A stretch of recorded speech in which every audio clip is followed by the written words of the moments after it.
Welcome back to Speak. This podcast aims to address the needs of our communities by breaking down social barriers through education, activism, and advocacy.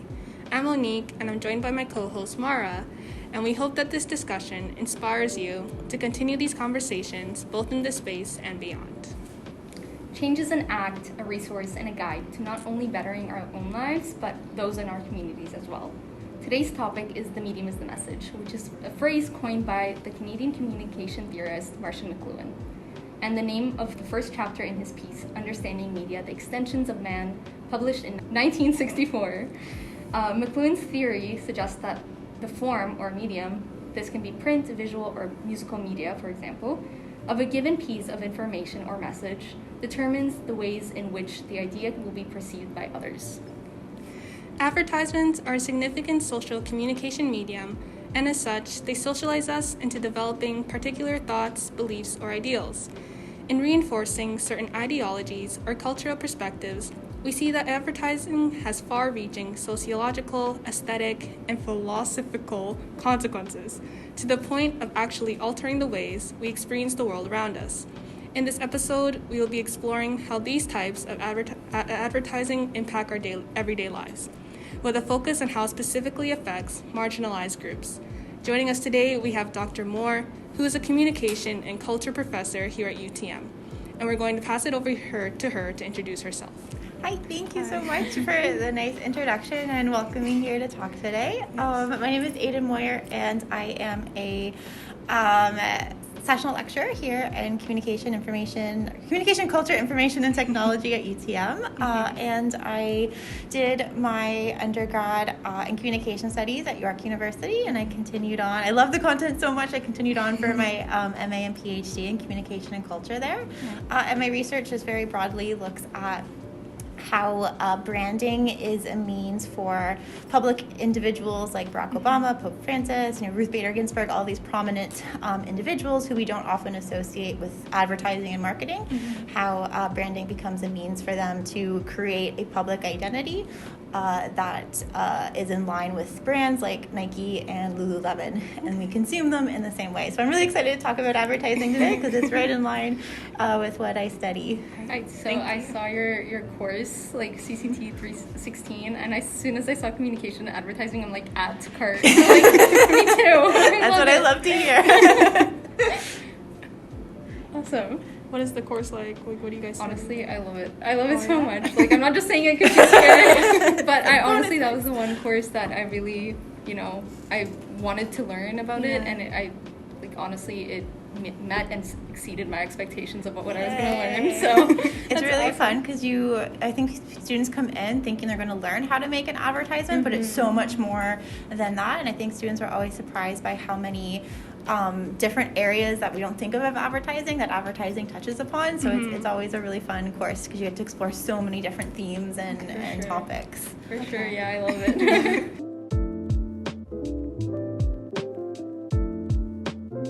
Okay, so we'll just be diving into the questions. Yeah. So in order to become critical consumers of the media, it is important for us to gain an understanding of the basics of advertising and marketing in order to recognize the impact of the trends and tactics at work. So what is advertising in a general public versus academic lens? Yeah, so like in a general public, like at its most basic level, it's essentially a marketing tool that companies or institutions like government or brands, corporations use to essentially promote a particular good or service, right? Its most basic level. Okay. But at a much more academic level, and what we're sort of looking at in CCT 316, communication and advertising, we're looking at how it's a form for social communication. And advertising shapes so many ideas about identity, about belonging, about citizenship, who we are and how we interact with each other, that reflects much larger ideas and dynamics of gender, race, and class, ethnicity, age, ability, lifestyle. All of these elements get mediated through advertising that shape how we see ourselves, how we see each other, how we interact with each other. And those are all messages that get communicated through advertising.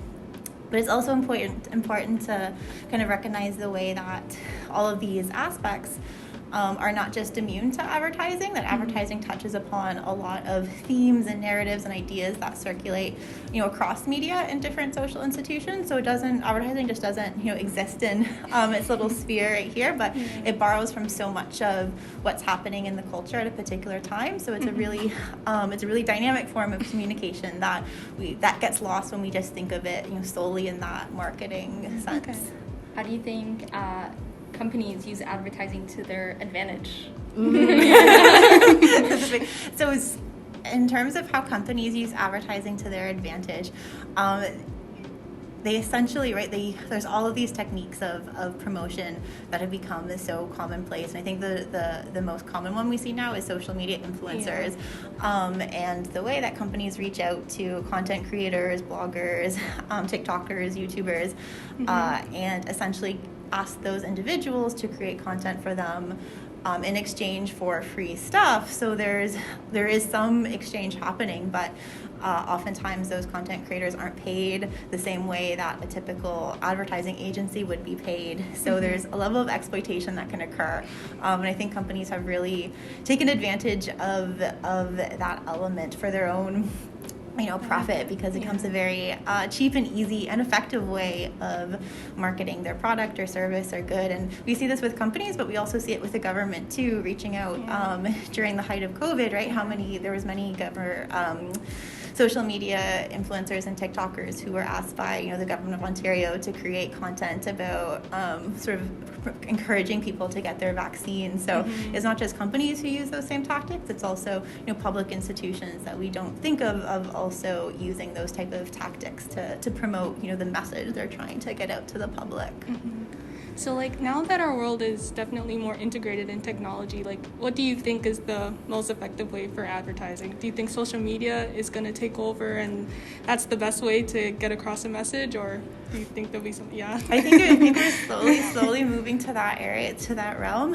And so much of social media influencing kind of borrows from much older forms of advertising itself. So it's not essentially new, but I definitely think kind of that narrative aspect that we see on TikTok and social media influencing with regular individuals creating content is a much more unique and dynamic way of advertising that I think is very effective. I know for me it's very effective. I don't know how many products I've purchased after seeing it on TikTok from just a day in the life video, and I think, wow, I can use that in my day in the life too. So I think that is and I think too it's a subjective question, and what I might find is effective, it might be different than what you and Mara might find effective. So it's a subjective, but I think that's the fun in discussing these tactics for sure. For sure. I've seen so many TikToks of people showing what TikTok made them buy, and that kind of reinforces them. It reinforces the idea that you need it because everyone else is getting it.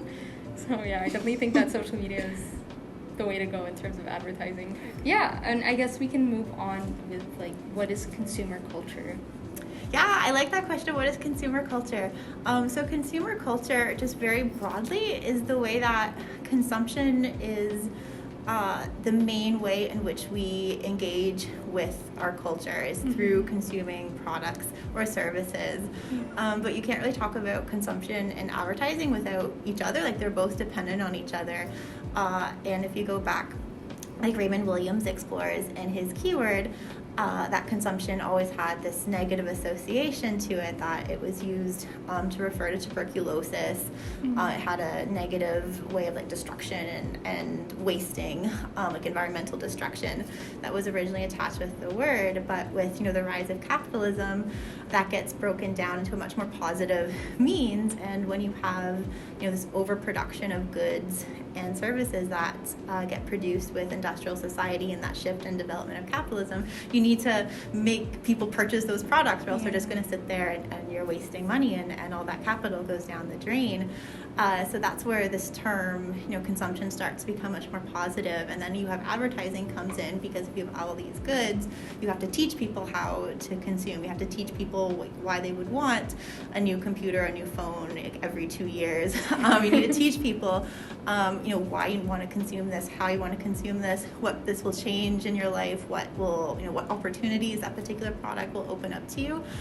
So that's where advertising and consumption go hands in hand.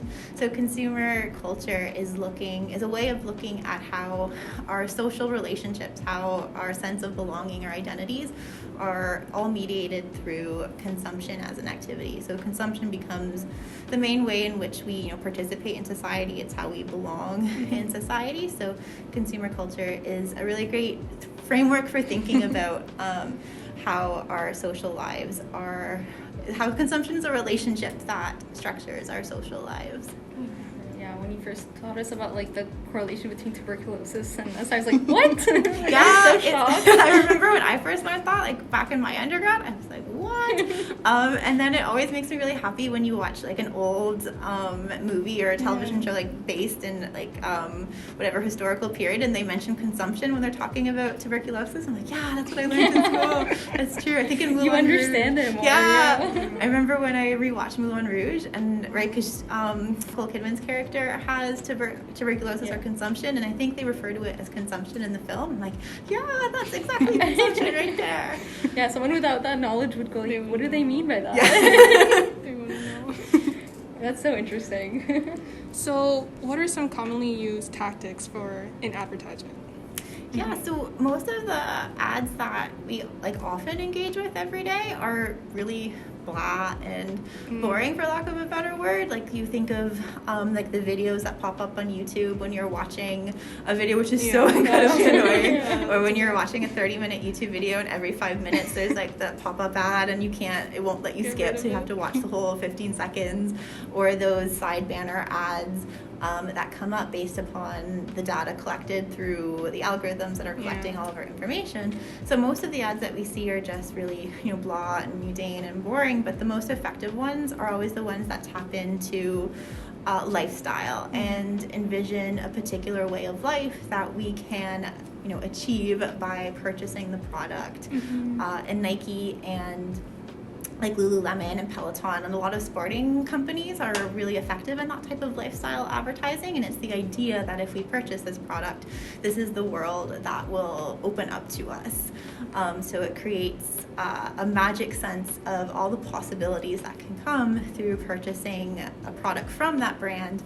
Does that happen? No, of course it doesn't. Like there's still effort and labor required to achieve, and money and capital that's required to achieve that life. But those are the most effective ads that open up this magic and dream of a lifestyle that can be achieved. And often those ads aren't advertising a shirt or a pair of shoes. It's mainly the lifestyle that gets advertised, depicted through those advertisements. So what do you think of beauty standards in its relation to advertisement as well? I think that goes back towards to lifestyle, to add on to it, right? Because so much of those ads that are promoting a lifestyle are promoting a very particular lifestyle that's often privileging, very much white, European, often Christian, heterosexual class, a very particular class identity that gets attached to those lifestyles. And by repeating those lifestyles, it's it's reproducing those ideological ideas about who is seen and who is not seen. So even though it's presented as a magic world, it's a magic world that is very, very strict boundaries of who gets to belong, who doesn't get to belong. And oftentimes, and especially with beauty, it's a very particular woman, a very particular skin color, particular hairstyle, particular body type, particular able-bodied as opposed to disabled. So there's a very particular set of beauty standards that get reproduced through these images of the lifestyle that we consume through all sorts of different advertising. I will say that it has been improving though. It's been beauty standards have become a lot more inclusive of different races, etc. Because particularly Fenty Beauty, that's geared towards people of color, and I feel like it's definitely going in the right direction in regard to beauty standards. Yeah, I agree, and I think too, social media on TikTok and Instagram have really helped offer new representations that challenge some of those hegemonic and ideological representations that we see on mass media, and offers a new avenue for resisting and bringing about different types of visibility that make it so much more dynamic and representative. Okay. Yeah, as you were saying that, I had TikTok scrolling in my head. I don't know. I think I'm addicted to TikTok. But you're not alone, so am I. But I can see like all those content creators or influencers who are like body positivity and like more diverse and open about talking about their struggles. So it lets other people talk about their struggles as well. So it kind of goes hand in hand into why companies are now targeting like a broader group of people rather than a specific race or a specific person. So and I think too on TikTok and social media you see so many small locally owned or independently owned beauty and lifestyle and just different companies that cater to different audiences that don't have the advertising budget that someone like Rihanna and Fenty would have, that and the access to the mainstream. So you're aware of so many different products and services and brands and companies that are like locally owned and locally run and independently run, locally sourced, that you didn't know existed. Sure. So the reach for small businesses is just so much wider now with TikTok and other social media channels too. I promise we're not addicted to TikTok. I am not sponsored by TikTok, but if TikTok would like to sponsor me, I will gladly accept that. Yeah, so I guess I know we touched on it a little bit, but how do you think advertisements reinforce cultural ideas? Definitely reinforce cultural ideas, especially because so much of the history of advertising and consumption, as we addressed in CCT 316, communication advertising, you can trace the historical roots back to these capitalist ideologies of colonialism and imperialism, and so much of that narratives and those ideologies get integrated into the cultural dynamic that gets reproduced through advertising, and becomes a way of reproducing those messages. But we also can see it challenging too. The example of Fenty and Rihanna is a really great example of that. And as I mentioned when I talked just about what advertising is in an academic sense, all of those narratives and ideas are also circulating in film and television and news and institutions. So advertising works taps into those existing ideas that they reproduce. So they're not just existing in the vacuum of advertising. It's not just advertising alone that reproduces those ideas, but it works with all these other cultural formations. I know that we talked about this in class as well, about how Listerine was like wasn't basically like mouthwash wasn't used for mouthwash at first.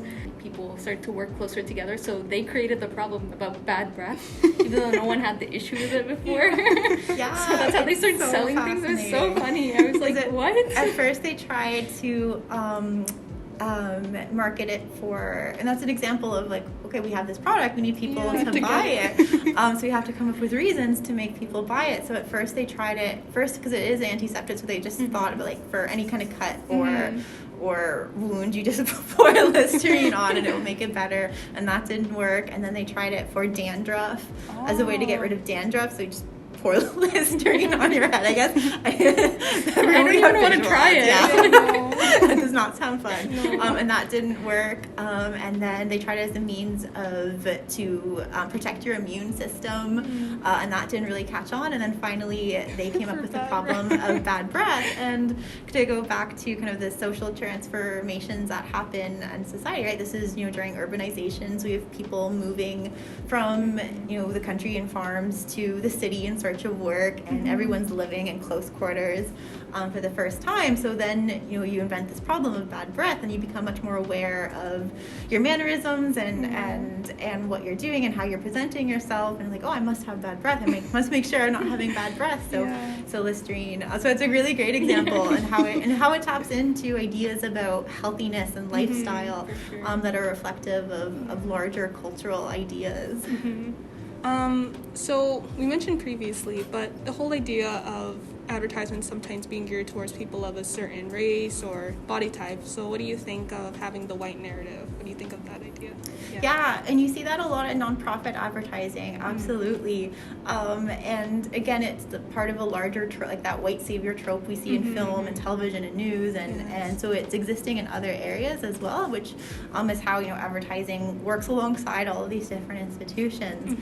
And nonprofits absolutely use that white savior trope narrative in communicating and advertising their messages, and often those advertisements are marketed towards white audiences themselves, and the nonprofits themselves are composed primarily of white individuals on their boards.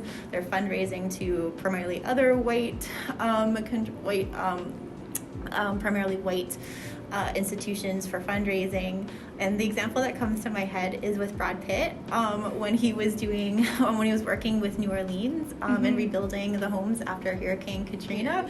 And he came in and built all of these homes without consulting the local community on how should I actually build these homes. So the homes ended up being I know in New Orleans they really like that gun style home where it's one long hallway and the rooms are off the side, so that way you get the cross breeze coming through, and he didn't design them like that.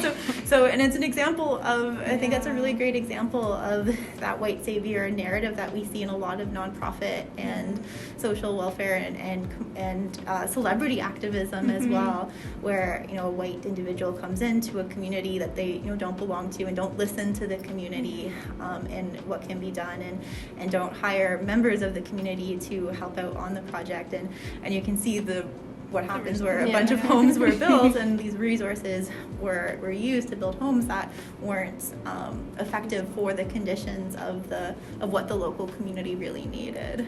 I think with that, it's important to gain a perspective. If you're working with a certain group of people, you need to gain their perspective, or else you'll only be projecting what you know onto them. So exactly. Yeah, I think nonprofit organizations definitely need to try and improve on that for the future.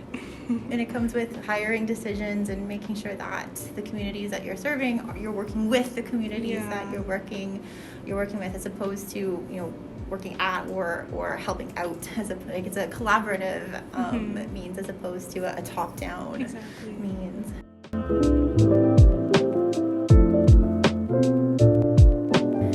So we know that the media has a significant impact on our identities, and this typically becomes more evident as we move through life. As we can tell, we're addicted to TikTok, and at this point we say phrases that we hear on TikTok, and we learn new things, and I think that also helps us build our identities, especially in the context of minority groups. The media can often reinforce stereotypes or outdated ideas. What role does advertising have in self-concept and identity construction? So then to go back to, as we were talking about with Listerine and being aware of how bad breath is a problem that we might not realize, advertising, teaches us who we are and who we are, who our friends are. It teaches us, alongside these other institutions, how we see each other, how we see and interact, with the world. So it plays a really powerful means of reproducing or even challenging as well a lot of these long-standing ideologies and narratives that have been circulating, which is why it needs to be really critically treated and thinking about, what is being visualized, who is visualizing it, and what is not being visualized. And so much of the advertisements that we see these days are kind of reflective of ourselves, right? We see this I can, I will, so much self-care advertisements, and what that does is it makes us internalize those messages. So we think, well, if I'm not achieving this, or if I'm not doing this, it's my fault because I didn't prioritize myself, which is the power of that rhetoric for identity construction. And we don't think about the larger social issues that might prevent us from not achieving a particular goal in life.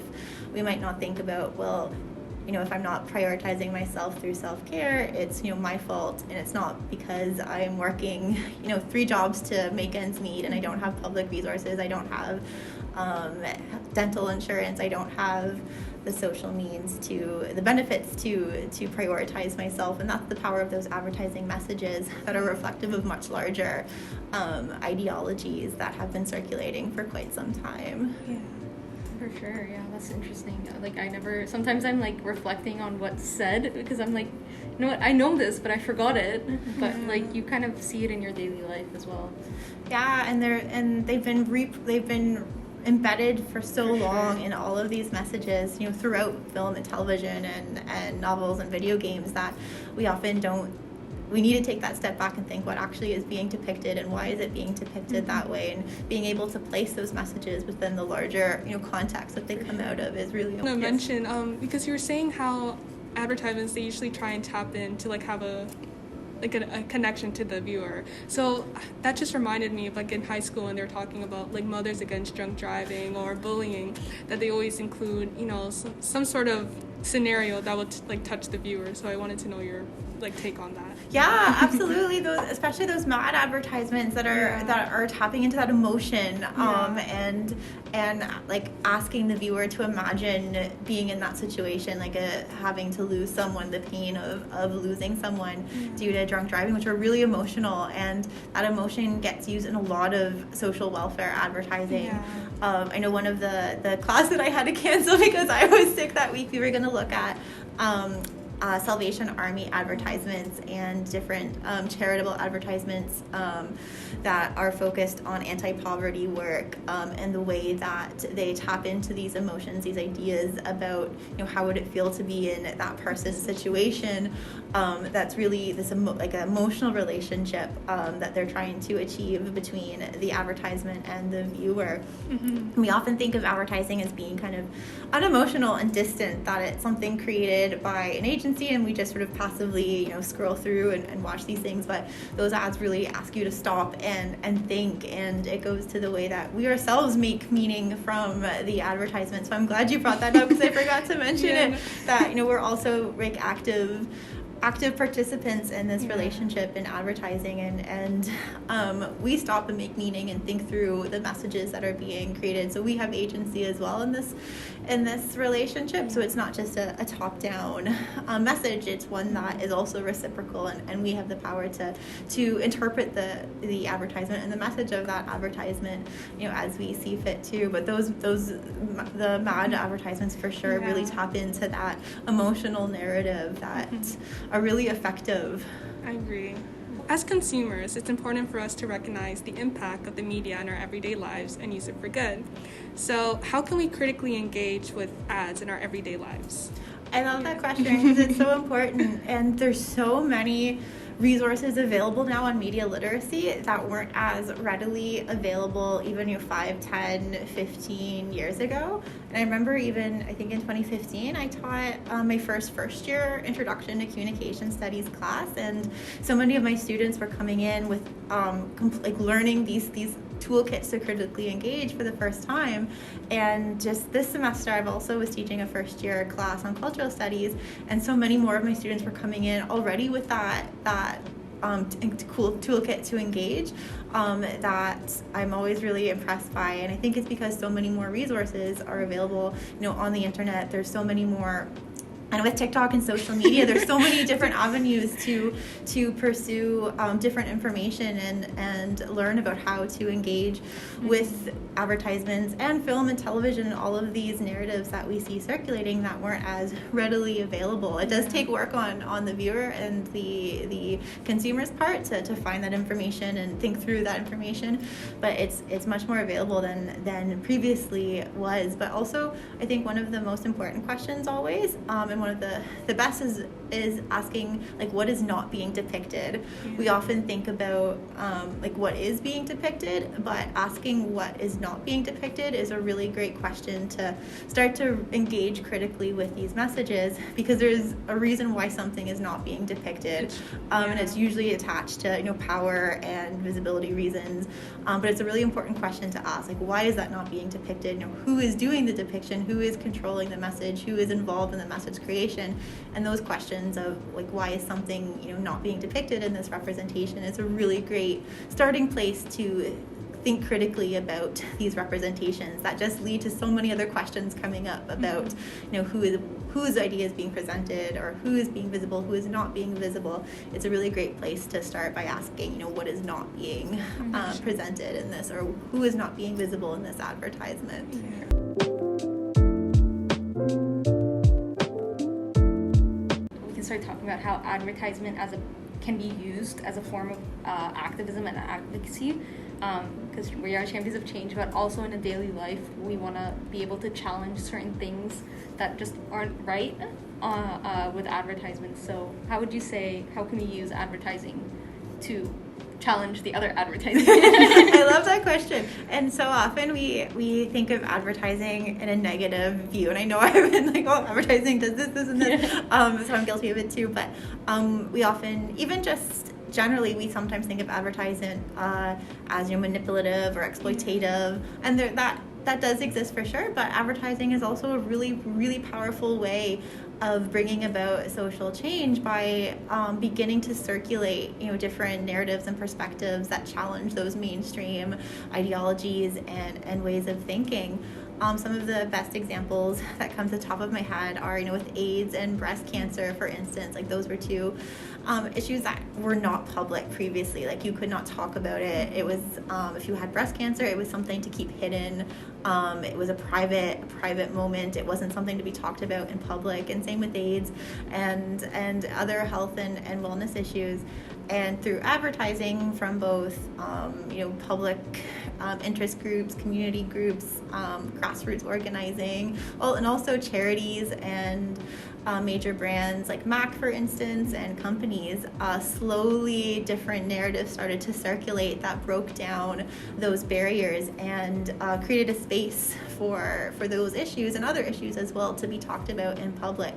And I think one of the most recent examples that come to the top of my head within that healthcare lens is like the Let's Talk campaign. And there's a lot of... That's what I talk about in my essay. I can't wait to read it. There's rightly so many things to criticize with the Let's Talk, but you can make the argument that it did help open up this space and culture to start to talk about mental illness and mental health, and of course that's a really big topic and conversation with multiple perspectives and issues there, but you can see slowly, it's a very slow process, but very slowly those barriers start to break down and open up the space in culture to talk about issues of social justice and advocacy and wellness and who has access, who doesn't. All of these conversations can start to circulate through advertising messages by a variety of different companies and institutions and corporations.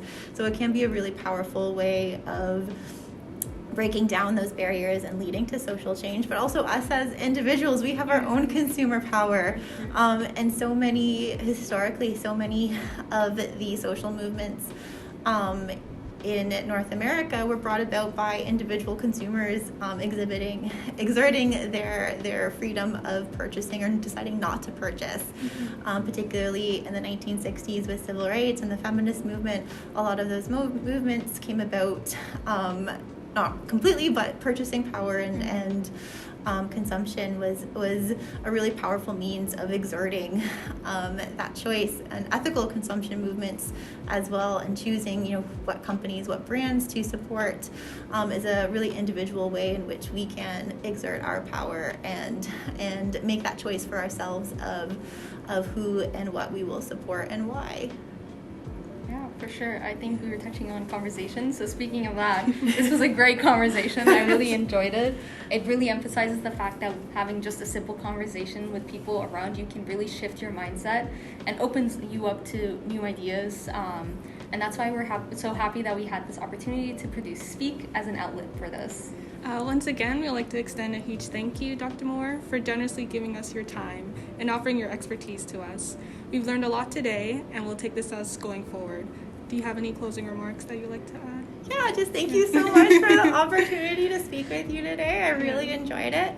One thing I guess I'll say as a concluding remark that I always like to say is just because you like something or support something or believe in a cause, I myself really love TikTok and I like watching advertisements, but it doesn't mean that we can't stop and think critically about the content that we are consuming. So I think it's a really important lesson to learn how to really think critically about the things we enjoy, which I think is a really important takeaway for all of us to both enjoy but also be able to recognize the messages that we see circulating in the media that we consume on a regular basis.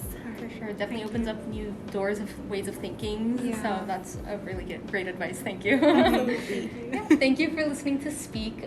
Visit www.championsofchangeutm.com and follow our social media pages to keep up to date with our upcoming initiatives and to learn on how you can be the change that your community needs to see. Until next time, remember to use your voice.